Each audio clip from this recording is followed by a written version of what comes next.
Hello students, welcome to constant exam GK. इस video में geography का नया टॉपिक लेकर आ गया हूँ, important deserts, mountains and lakes. और ये चैप्टर 10 होने वाला है। अगर आप भी एसएससी सीजीएल की तैयारी कर रहे हैं तो ये वीडियो आपके लिए है। वीडियो को एंड तक ज़रूर देखिएगा। हर एक क्वेश्चन काफ़ी सेलेक्टिव मोस्ट इंपॉर्टेंट है और सभी क्वेश्चन के साथ आपको फैक्ट्स भी दिए जाएंगे, जिससे कि आपको पूरा कॉन्सेप्ट क्लियर होगा। और साथ ही वीडियो आपको फ्री पीडीएफ भी मिलेगा, जो कि आपको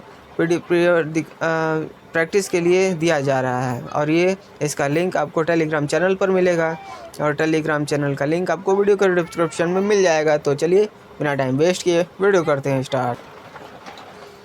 पहला क्वेश्चन है, सहारा मरुस्थल किस महाद्वीप में स्थित है? ऑप्शन बी, अफ्रीका में। जी हाँ, और सभी क्वेश्चंस आपको बाइलिंगुअल तरीके से वीडियो कवर करूंगा, जो कि एसएससी सीजीएल में आपको हिंदी और इंग्लिश में ही आपको पेपर आएंगे, तो उसी के हिसाब से आपके लिए ये सूटेबल वीडियो होगा।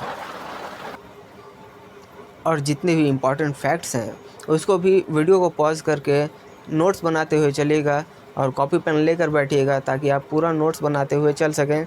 और क्योंकि ये इतने इम्पॉर्टेंट आपके फैक्ट्स हैं जो कि आपको पूरा कॉन्सेप्ट क्लियर कर पाएंगे। तो चलिए, सहारा मरुस्थल अफ्रीका के उत्तरी भाग में फैला हुआ है। यह विश्व का सबसे बड़ा और गर्म मरुस्थल है। और सहारा में सूखे घाटियाँ, पहाड़, नमक के मैदान, चट्टानी पठार, रेत के टीले पाए जाते हैं। यहाँ वर्ष में औसतन 1 इंच से भी कम वर्षा होती है। और 20 झीलें हैं। 58 डिग्री सेल्सियस तक का तापमान यहाँ दर्ज किया जाता है। सहारा मरुस्थल का क्षेत्रफल लगभग कितना है? ऑप्शन सी, 92 लाख वर्ग किलोमीटर। देखिए, जितने भी इम्पॉर्टेंट फैक्ट्स हैं आपको इसका नोट्स बनाना ज़रूरी है, क्योंकि आप हर एक क्वेश्चंस के साथ नोट्स बनाते हुए चलेंगे तो आपका कॉन्सेप्ट तो क्लियर होगा ही, साथ में ये पूरा टॉपिक आपका क्लियर होगा, और आप किसी भी एंगल से आने वाले क्वेश्चंस इस टॉपिक से आप कवर कर पाएंगे और क्वेश्चंस आसानी से एग्ज़ाम में कर पाएंगे। सहारा मरुस्थल का क्षेत्रफल 92 लाख वर्ग किलोमीटर में है, और सहारा की लंबाई 4800 किलोमीटर और चौड़ाई 1800 किलोमीटर है। सारे हिंदी और इंग्लिश में बाइलिंगुअली मैंने फैक्ट्स को भी दिया है, तो इसको आप आसानी से नोट्स बना सकते हैं। सहारा मरुस्थल में कौन सी झीलें ताज़े पानी की हैं? ऑप्शन बी, लेक चाड। यहाँ लगभग 20 झीलें हैं और सभी खारे पानी की हैं। सहारा मरुस्थल में सबसे ऊंची चोटी कौन सी है? एमी कुसी। इसकी ऊंचाई लगभग 3415 मीटर यानी 11204 फीट है। सहारा मरुस्थल में औसतन कितनी वर्षा होती है? 1 इंच से भी कम होता है। ये सारे फैक्ट्स आप जरूर नोट्स बनाते हुए चलिएगा, और हर एक क्वेश्चन इम्पॉर्टेंट है। सहारा मरुस्थल में कौन से प्रमुख शहर स्थित हैं? ऑप्शन ए, फाया लार्जो घाट, टिम्बकटू।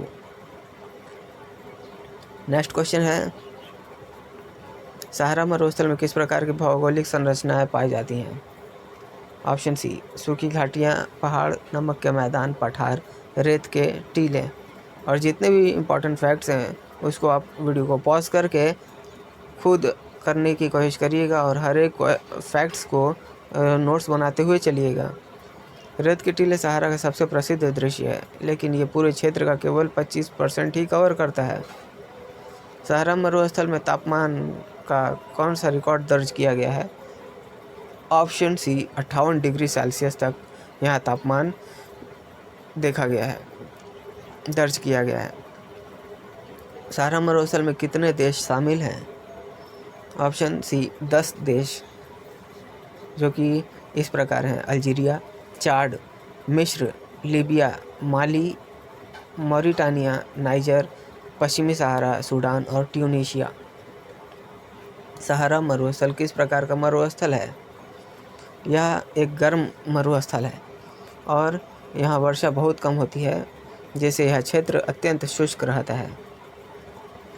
गोबी मरुस्थल किस प्रकार का मरुस्थल है?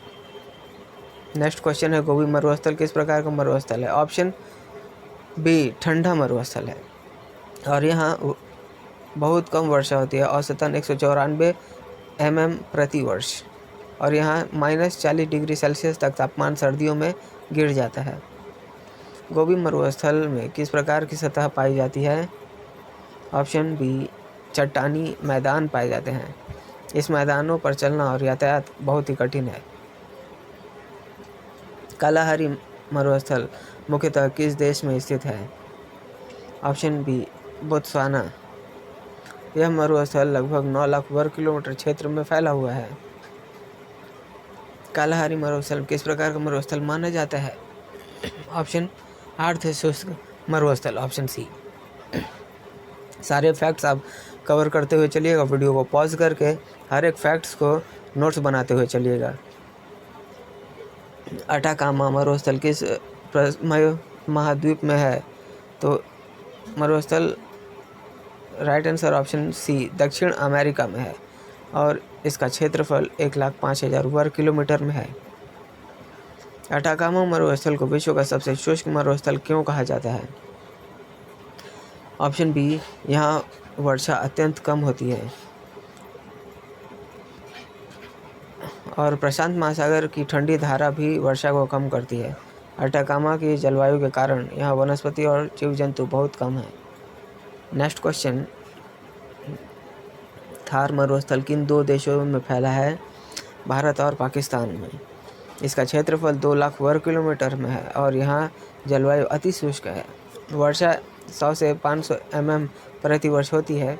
यहाँ ऊँट, काले हिरण, लोमड़ी, कई पक्षी प्रजाति पाई जाती है। थार मरुस्थल में कौन सी प्रमुख नदी बहती है? Option C, Luni.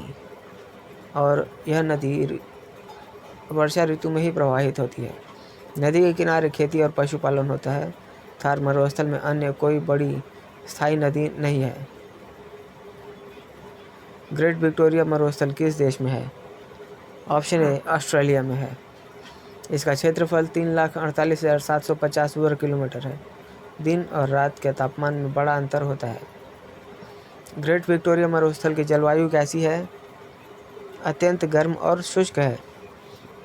यहाँ औसतन वार्षिक वर्षा 200 से 250 mm होती है और गर्मियों में तापमान 40 डिग्री से ऊपर चला जाता है। सर्दियों में 10 डिग्री सेल्सियस तक तापमान आ जाता है गिरकर।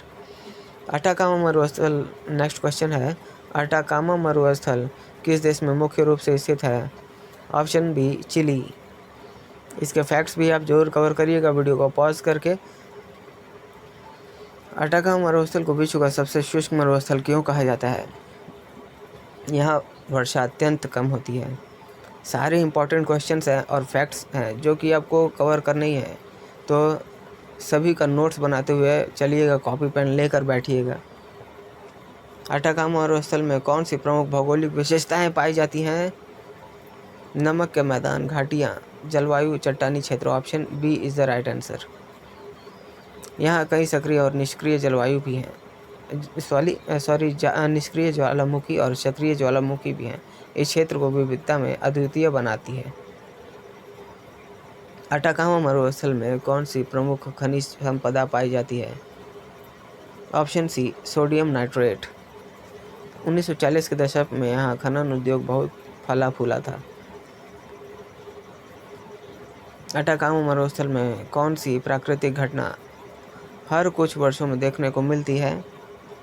रेगिस्तान में फूलों का खिलना, और अटाकामा में हर 5 से 7 साल में ये देखने को मिलता है। फूलों में मुख्यतः बैंगनी, पीले, सफ़ेद और नीले रंग शामिल होते हैं। अटाकामा मरुस्थल में कौन सी जलवायु विशेषता पाई जाती है? ऑप्शन बी, समुद्री कोहरा। देखिए, जितने भी इम्पॉर्टेंट फैक्ट्स हैं उनको आप ज़रूर कवर और करिएगा और नोट्स बनाते हुए चलिएगा।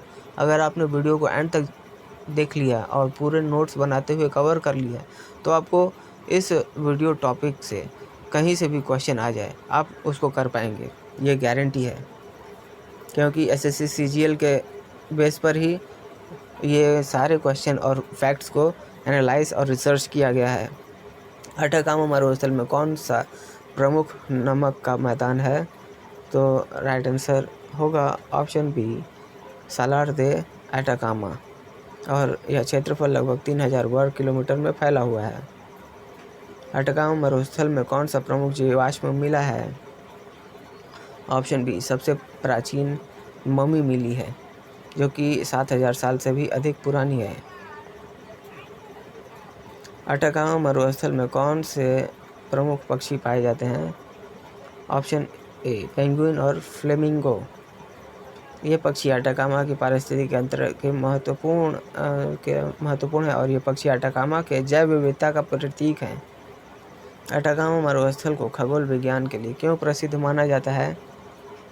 और ऑप्शन बी, यहाँ का असमान साफ और उच्च है और यहाँ ALMA यानी अटकामा लार्ज मिलीमीटर एरे जैसे विश्व प्रसिद्ध वेधशाला भी है। थार मरुस्थल का लगभग कितना प्रतिशत भाग भारत में स्थित है? ऑप्शन सी, 85% और इसका कुल क्षेत्रफल 2 लाख किलोमीटर है। 61% भाग थार मरुस्थल में राजस्थान में ही आता है। थार मरुस्थल का सबसे बड़ा क्षेत्र किस भारतीय राज्य में है? तो अभी मैंने बताया ऑप्शन सी, राजस्थान में है। थार मरुस्थल की भौगोलिक सीमाएं कौन सी हैं? Right answer option B, Sindhu नदी, पंजाब के मैदान, अरावली पर्वतमाला, कच्छ का रण। जितने भी इम्पॉर्टेंट फैक्ट्स हैं आप ज़रूर कवर करते हुए चलिएगा। काफ़ी इम्पॉर्टेंट फैक्ट्स हैं, इनसे आपको कहीं ना कहीं क्वेश्चंस और मिलेंगे ही और आपको एग्ज़ाम में नंबर देकर ज़रूर जाएंगे। तो काफ़ी इम्पॉर्टेंट वीडियो है और हर एक क्वेश्चन के साथ जो फैक्ट्स हैं वो भी काफ़ी इम्पॉर्टेंट है, तो उन सभी को कवर करते हुए चलिएगा। और आपको जो भी क्वेश्चन का आंसर नहीं बताया गया है आप उसको क्वेश्चंस के फैक्ट्स में भी ढूंढ सकते हैं, वहाँ पे आपको मिल जाएगा। और अगर आप उस क्वेश्चन को नहीं ढूंढ पा रहे हैं तो आप खुद कमेंट करके हमें बताइएगा कि उस क्वेश्चन का आंसर क्या होगा। बढ़ते हैं अगले क्वेश्चन की ओर। थार मरुस्थल में किस नदी का जल सबसे अधिक उपयोग होता है? Right answer option C, Luni. ये क्वेश्चन आपके लिए दोबारा रिपीट हुआ है। थार मरुस्थल में हरियाली बढ़ाने के मुख्य कारण क्या है? तो ऑप्शन बी, मानसूनी वर्षा और कृषि विस्तार। जितने भी इम्पॉर्टेंट फैक्ट्स हैं उन सभी को आप नोट्स बनाइएगा ताकि आपका हर एक डाउट और टॉपिक कवर करता हुआ चले और आपको एग्ज़ाम की तैयारी में अपनी तैयारी में बूस्ट मिले। नेक्स्ट क्वेश्चन है, ग्रेट विक्टोरिया मरुस्थल किस महाद्वीप में स्थित है? Right answer option B, Australia में। इसका क्षेत्रफल 3,48,750 वर्ग किलोमीटर है और 700 किलोमीटर से भी अधिक चौड़ा यह मरुस्थल है। ग्रेट विक्टोरिया मरुस्थल का क्षेत्रफल लगभग कितना है? ऑप्शन सी, 3,48,750, जो कि मैंने अभी आपको बताया। सारे फैक्ट्स आपको वीडियो को पॉज करके ज़रूर कवर करते हुए नोट्स बनाते हुए चलिएगा और जो भी क्वेश्चन का आंसर मैं नहीं बता रहा हूँ आप उसका आंसर कमेंट करके बताइएगा, लेकिन उसके फैक्ट्स को आप ज़रूर वीडियो को पॉज करके नोट्स बनाइएगा क्योंकि ये सारे इम्पॉर्टेंट फैक्ट्स हैं। ग्रेट विक्टोरिया मरुस्थल में औसतन कितनी वर्षा होती है? राइट आंसर ऑप्शन बी, 200 से 250 mm और कुछ वर्षों में भी वर्षा 100 mm से भी कम हो सकती है। यहाँ 15-20 बार प्रति वर्ष गरज चमक के साथ ही बारिश होता है। ग्रेट विक्टोरिया मरुस्थल प्रमुख वनस्पति कौन सी है? ग्रेट विक्टोरिया के लिए ये ऑप्शन ए, घास, झाड़ियाँ, एकेशिया, यूकलिप्टस। ग्रेट विक्टोरिया मरुस्थल में कौन से प्रमुख जानवर पाए जाते हैं? ऑप्शन ए, कंगारू, वल्लभी, चिपकली, मल्ली फाउल। ग्रेट विक्टोरिया मरुस्थल में कौन सी प्रमुख आदिवासी जनजातियां निवास करती हैं? ऑप्शन बी, पिटजर्ट, जारा, जानुन तजारा और नाम कुछ अलग है तो आप ज़रूर इसको देख लीजिएगा। नगाज, टज, तजारा। ये काफ़ी अटपटे नाम हैं, तो आप भी इसको देख लीजिएगा और प्रैक्टिस कर लीजिएगा बोलना भी। और इनके कुछ फैक्ट्स हैं तो आप इसको ज़रूर कवर करिएगा और नोट्स बनाइएगा। ग्रेट विक्टोरिया मेमोरियल स्थल में कौन सी ऐतिहासिक घटनाएं घटी हैं? ऑप्शन बी, ब्रिटिश खोज और परमाणु परीक्षण। 1950-60 के दशक में ब्रिटिश सरकार ने यहाँ परमाणु परीक्षण किए थे। नेक्स्ट क्वेश्चन है, ग्रेट विक्टोरिया मेमोरियल स्थल का पारिस्थितिकी तंत्र किस लिए प्रसिद्ध है? तो राइट आंसर होगा ऑप्शन ए, जैव विविधता और संरक्षण के लिए।